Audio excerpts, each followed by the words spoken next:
Night on the Galactic Railroad. Night on the Galactic Railroad is a 1985 anime film directed by Gisaburo Sugi that was based on the novel of the same name by Kenji Miyazawa. The film was made by Group TAC, a studio comprised of former Mushi Productions staff members. It was released on July 13th, 1985 and featured Mayumi Tanaka as Giovanni and Chika Sakamoto as Campanella in the Japanese version, and Veronica Taylor, or OG Ash Ketchum voice, as Giovanni, and Crispin Freeman, known for voicing Alucard in Hellsing, and Itachi Uchihara in Naruto as Campanella. The reception of the film was well received, with Justin Savakis of Anime News Network calling it a beautiful journey, albeit an ominous one. So let's dive into the strange, trippy, aesthetic experience that is Night on the Galactic Railroad. So we start out the movie with a white circle. Gee, I sure love watching white circles. And we fall like a leaf. Straight into the school, as we hear the same lines from seconds ago. Welcome to the Finding Nemo class.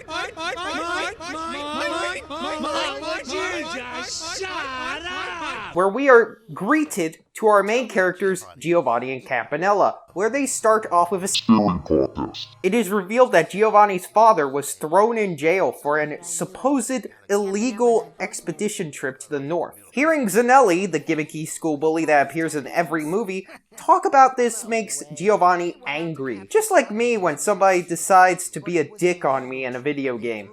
Looking at you, Thunder. Sadly, before we can get into the kids' version of Fight Club, the school bell rings and class is dismissed. Not before the teacher encourages kids to go to the Star Festival, where they'll meet Mario and be attacked by Bowser, even though Giovanni stays behind to not get killed by General Pervert. Now you might be having a question. Why are they all cats? Well, it's mainly because the novel is very non-descriptive of the characters. The decision was made to make them cats when a staff member read a manga adaptation of the same novel where the characters were all cats. This concept will also be used in other Miyazawa-related anime. Anyways, back to the movie. As Giovanni looks at the grand fossil case, the teacher comes by holding a new fossil of a crab specimen found by his father.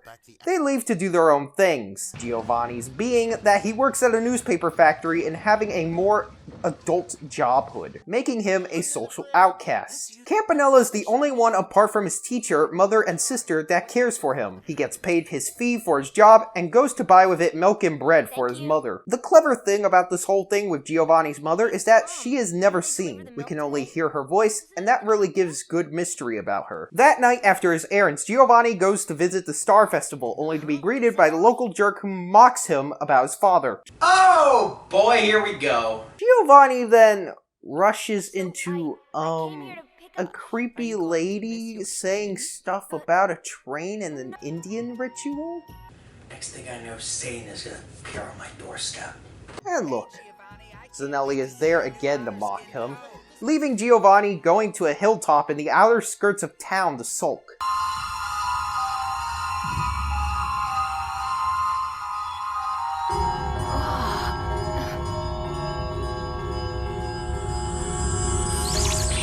Here's a rule for you kids. Cocaine is bad for you. So of course, Cat Ash Ketchum gets on the train and Campanella is there as well, sporting the fade-in transition.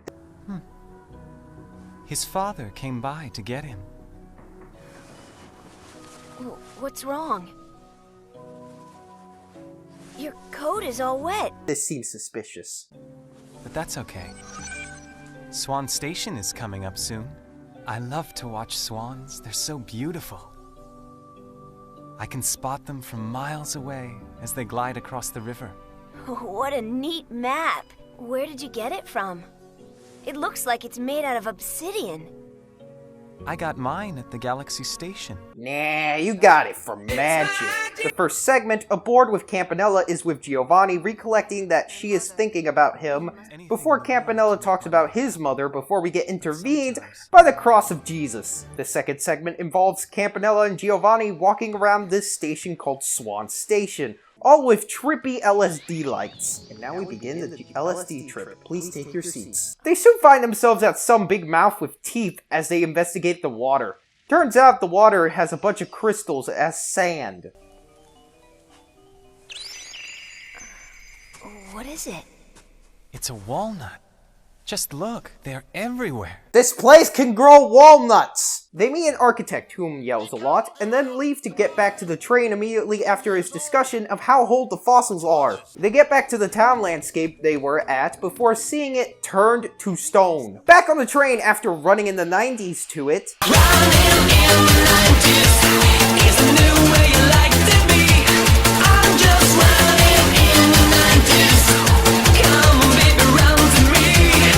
The walnut seems to disappear as the train starts moving.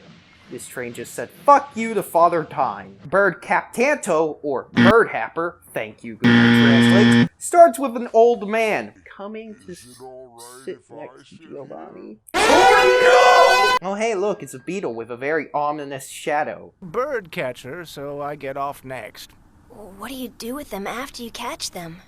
You eat them. Why, haven't you eaten a bird before? Yes, I don't particularly eat birds because they have feathers and feathers are not edible! Here, look at these. I just caught these herons yesterday.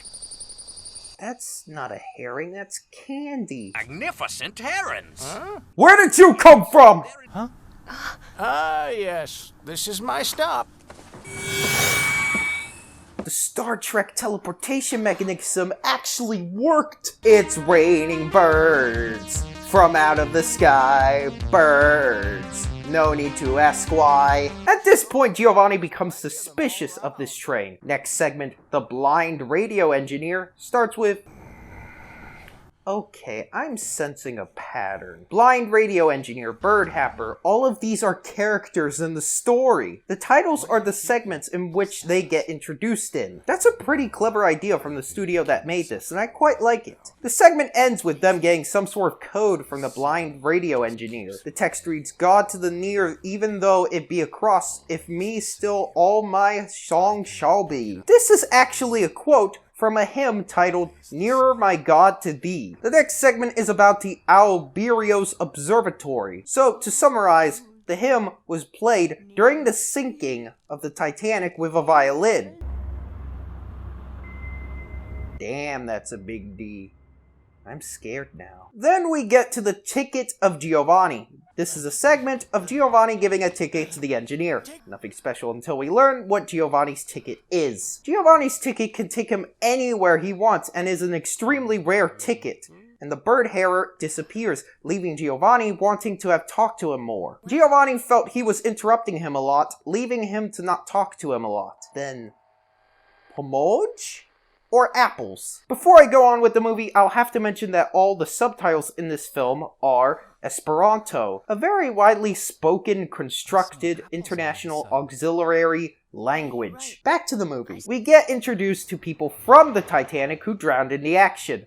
The man was attempting to save the two children, but he decided to drown with the ship, and with reproductive apples. Symphony of the New World starts with a field of corn and CGI effect. Then we see Giovanni outside when he was younger, and they recognize who the boy is. The Fire of the Scorpion is the story of the constellation Scorpion. The story is basically about Scorpion, who has been fed up of eating others after being trapped in the well from fleeing his own death, and decide to burst into flames, where he still stands as a constellation. The Southern Cross is where the kids depart.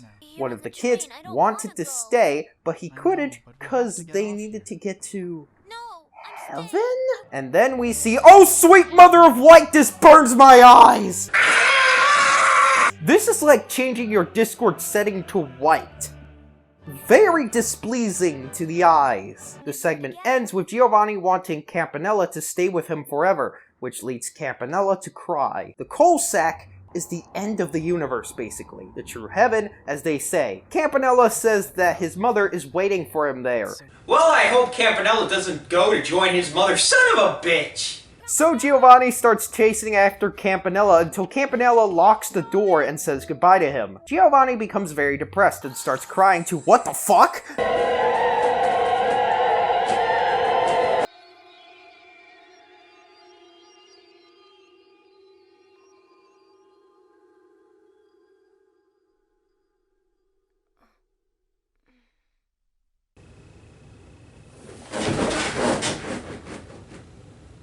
Black River being the final segment of this bizarre film, opens with it all being a dream. Giovanni remembers that he had to get the milk for his mother, which he does. When he heads back to town, I presume Marcel exclaims that everyone is down by the river and that Campanella fell into the river while he was trying to save Zanelli. So yes, Campanella is dead. He's in the afterlife, which the train was heading to, where my brain just went from 100 to -1,000,000. Campanella's father calls off the search and Giovanni realizes the truth of the train. Campanella's father says that his father should be home today and he should bring his classmates over to his house for some reason. Giovanni starts going through his mind that Campanella will always be with him on the Galactic Railroad. And the movie ends with the credits and afterwards the text saying, "It all begins with this." This was a very trippy-ass movie. But it was good. Now on the Galactic Railroad is a very wondrous, magical, and weird film. It's not Miyazaki, but it's their own thing. And I quite like that they use the question, what is true happiness, as the main inspiration for the film. True happiness can be achieved by sacrificing yourself to save someone else's life, doing the things you love doing, or making the most out of life. It's a very psychological question, and it's one that a lot of people ask themselves. So if you're wanting an anime movie that is weird and magical, I recommend this one for you. Yet this was the first GamerRaven movie that was not trash.